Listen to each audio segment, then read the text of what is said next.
Wendy is back now to light things up for us. She's got ways to brighten up dark and gloomy spaces, which is exactly what you did in your kitchen, right, Wendy? I did. Listen, I'm a sucker for white walls. We talk about it a lot, right? Being this go-to thing for design in terms of brightening up a space, but it really needed it in here. The living room was this hospital green, like the most depressing green, that somehow emanated into here. The walls in here were like a yellow, but it was like a sad yellow.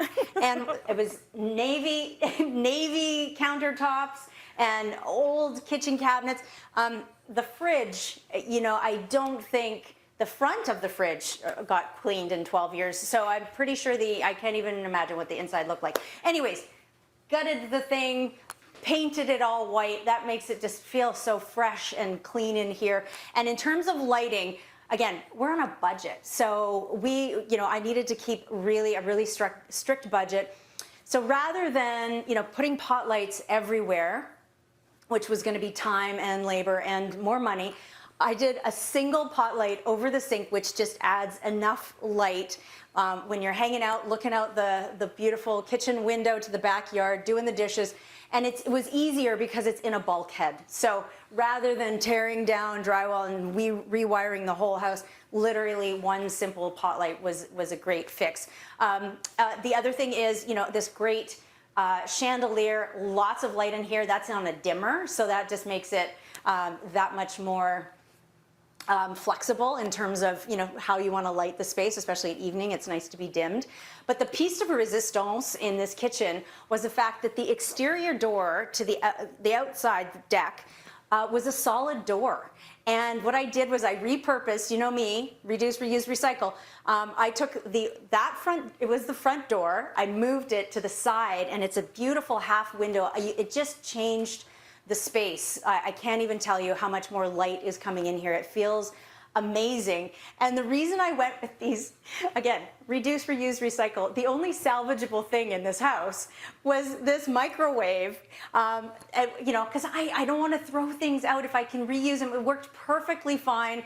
And I was like, I have one white over the range microwave. So I'm like, all right, well, this place is getting white appliances to match. So I wanted to be able to save something. So that was my... Who designs a kitchen around a microwave? Apparently me. It's ridiculous. That's amazing, but I will say I love this idea. If it's not broken, why would you get rid of it? Especially if it's on a budget. Like, we need to be better with using what we've got. And having an all-white kitchen was a gorgeous way to lighten up this space. I think it's brilliant, so I love that. So your kitchen's looking fantastic, and I love the one pot light. Like, that was very, very smart. The bathroom. Let's talk about how you brighten up the bathroom. Well, it wasn't hard because when we got the place, it was painted a very dark gray. There was actually carpet in the bathroom too, and one light bulb sticking out over the vanity. So I didn't have to change the layout, which was nice. The layout of the bathroom is actually really great. But yeah, again, white paint. It's shocking how much one light fixture changes the whole feel of a bathroom. When you're looking to light a small space, and this is only about 50, 60 square feet, the minimum vanity light fixture that you're looking for is about 1,600 lumens, and you can go up from there. If you're worried that it's going to be too bright in your bathroom, find something that's dimmable. It will say right on the package whether it's dimmable or not. If it doesn't say anything about being dimmed on the box, it's probably not dimmable. So that's a nice option as well. But I say you can never be too bright in the bathroom, especially for us girls who we're doing the makeup. We need the bright light in there to see what we're actually applying. Beauty. I love that. And you have even considered lighting for your guests outside. Look at how lovely you are. What did you add outdoors? Well,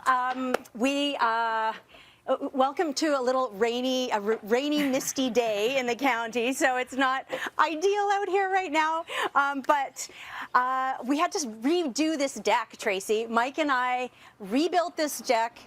It was literally falling apart. So we have this beautiful three-sided porch all the way around the house, but they didn't cover the back portion. So when we got the house, this thing was crumbling. In fact, it was falling apart to the point where I was able to kick down a 6x6 post. It was that in that bad of shape. So Mike and I rebuilt the deck, so that's done. And then we realized it really gets dark in the county at night. So we added these super simple, inexpensive solar lights to the side of the house. Again, I'm a sucker for symmetry. So they're just on either side of the kitchen window. And they just add a nice soft glow. And if you can find an umbrella, they now make umbrellas with these built-in LED strip lighting inside. That makes such a huge difference too. Like, you can't believe how much light they give off. Alternatively, if you have an umbrella that you already love, they now sell kits so that you can sort of upgrade your existing umbrella and add it to that. So yeah, so we're always trying to add light. We also have a floodlight for the guests, so it's a sensor light when they come home in the evening after dinner.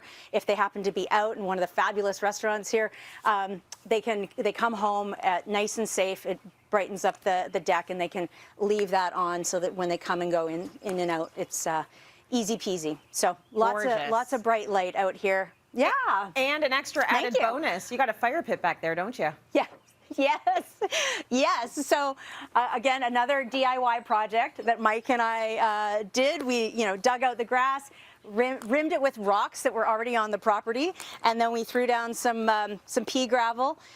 And there are some major regulations around putting a fire in a yard, just so you know. So depending on what municipality you live in, you want to make sure you know what your rules are before you go to all the trouble of DIYing that, because that was some work. Make sure that you know what the regulations are for your municipality. In our particular case, you had to have the fire pit had to be 8 meters away from the house, and it had to be 5 meters on either side of the property line. So we did that, we measured it out. It's good to go. There's lots of rules around having a fire in a backyard, so make sure you're following them, and then everyone will be safe. Wendy, thank you so much. It looks gorgeous. And I can tell you're not in Toronto or Vancouver or Montreal, because look at the size of that yard. For these and more renovation tips, head over to cityline.tv.